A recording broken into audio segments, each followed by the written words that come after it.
Hi all welcome to KK fund and KK DevOps. చాలా మంది night shift చేస్తే మనకి హెల్త్ చాలా ప్రాబ్లం అవుతుందా అనేది కొంతమంది కాల్స్లో అడుగుతున్నారు. అన్న మీకు డెవాప్స్ మీరు ట్రైనింగ్ ఇస్తుంటారు కదా, మీరు చాలా మంది స్టూడెంట్స్తో మీ కనెక్షన్ ఉంటుంది, వర్కింగ్ ఎంప్లాయీస్తో కనెక్షన్ ఉంటుంది, మీ కంపెనీస్లో మీరు అబ్జర్వ్ చేస్తూ ఉంటారు. మీరు నైట్ షిఫ్ట్ చేస్తే మనకి ఏమైనా హెల్త్ ప్రాబ్లం ఉంటుందని.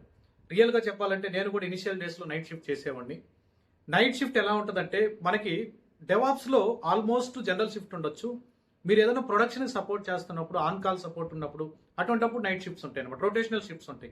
మా దాంట్లో కూడా 3 షిఫ్ట్స్ ఉంటాయి. మార్నింగ్ 6 నుంచి ఆఫ్టర్నూన్ 2:30, మళ్ళీ 2 నుంచి నైట్ 10:30, నైట్ 10 నుంచి మార్నింగ్ 6:30, అలా 3 రొటేషనల్ షిఫ్ట్స్ ఉంటాయి అనమాట. ఎప్పుడు కూడా 1 వీక్ షిఫ్ట్ చేంజ్ అవ్వడం అనేది కరెక్ట్ అప్రోచ్ కాదు. కొంతమంది ఫస్ట్ షిఫ్ట్ లో ఒక 1 వీక్ ఉంటారు, సెకండ్ షిఫ్ట్ ఒక 1 వీక్, థర్డ్ షిఫ్ట్ నైట్. అటువంటిప్పుడు మాత్రం హెల్త్ ప్రాబ్లమ్స్ ఖచ్చితంగా వచ్చేదానికి ఛాన్స్ ఉంటుంది. ఆల్మోస్ట్ నైట్ షిఫ్ట్ ఉన్నటువంటి ప్రాజెక్ట్స్ మీరు అవాయిడ్ చేసి వేరే ప్రాజెక్ట్స్ స్విచ్ అయ్యేదాన్ని ట్రై చేయండి.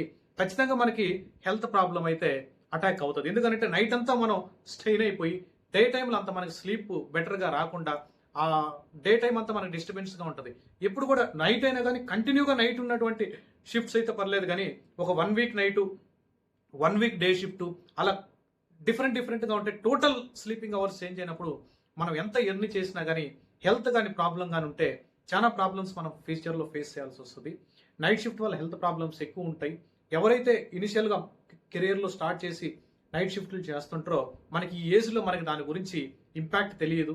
ఫ్యూచర్లో మనం ఒక 10 ఇయర్స్ కానీ 5 ఇయర్స్ 15 ఇయర్స్ తర్వాత మనకు ఆ ఇంపాక్ట్ మన బాడీ మీద పడేదానికి ఛాన్స్ ఉంటుంది. కాబట్టి మీరు టెక్నికల్గా మీరు నేర్చుకున్నటువంటి స్కిల్స్ని ఇంప్రూవ్ చేసుకొని, ఎట్టి పరిస్థితులు ఇప్పుడు కొంచెం ఫైనాన్షియల్ ప్రాబ్లం ఉందనుకుంటే నైట్ షిఫ్ట్ చేసుకొని కొంచెం ఫండ్ని సేవ్ చేసుకొని టెక్నికల్గా బాగా ఇంప్రూవ్ అయ్యి కంపెనీ స్విచ్ అయ్యేదానికి ట్రై చేయండి.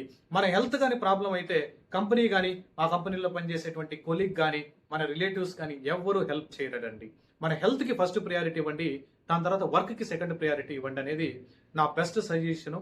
టెక్నికల్గా ఇంప్రూవ్ అయ్యి మీరు మంచి కంపెనీలో ప్లేస్ అవ్వాలనేది నా హార్ట్ఫుల్ సజెషన్ అండి. నా సైడ్ నుంచేటువంటి ఇన్పుట్ ఏంటంటే డే టైంలో వర్క్ అనేది 99.999% ఏడబ్ల్యూఎస్ మీకు గ్యారంటీ ఇస్తుంది కదా.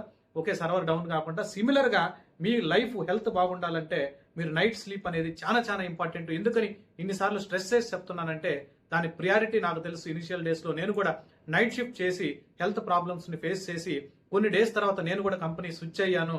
ఓకే, అందుకని మన సబ్స్క్రైబర్స్కి, మన ఛానల్లో సబ్స్క్రైబ్ చేసుకున్నటువంటి క్యాండిడేట్స్కి ఇది హెల్ప్ అవుతుందని చెప్తున్నాను.